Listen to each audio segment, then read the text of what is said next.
Welcome back to Opinion Journal. I'm Mary Kissel.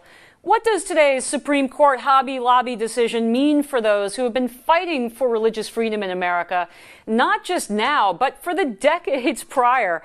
I've got Father Robert Sirico, the president of the Acton Institute, joining me now. Father, can you put this ruling in historical context? Is this just part of a larger battle for religious freedom in America?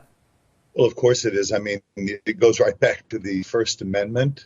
More contemporaneously, it has to do with the Religious Freedom Act that was passed 21 years ago, which sought to establish religious freedom and prevent the government from substantially burdening a person's religion due to state interests. And I think it's a very, very important thing, especially with the change in mood generally in the country with regard to religion in those intervening 2 decades.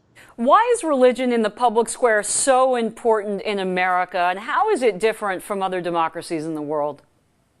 Well, because in the United States, we don't believe in theocracy.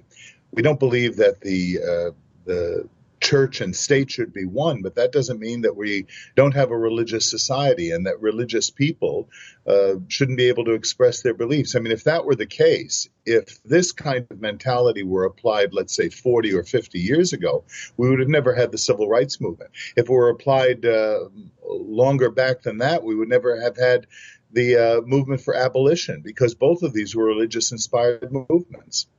Do you worry that religion is playing a lesser role in our lives today as Americans? And what implications do you think that has for our society? Well, it has great implications, of course. You can see it in the breakdown of just the general civility of people, the way they speak to one another, the denigration of women, the erosion of marriage, a marriage culture, which affects economics across the board. I think that religion, rightly understood and rightly practiced, helps us to be much more tolerant people, even if we disagree with the people that we see outside the fold. So for all of these reasons, I mean, America is a religious country, always has been. You just look at the name of our cities and you see San Francisco, Los Angeles, Corpus Christi. All of these are examples of the way in which religion grew up, and it is a civilizing effect, especially if people can express their moral beliefs. Well, it's certainly a win for religious freedom this morning, if a narrow one. 5-4. Father Robert Sirico, thank you so much for joining.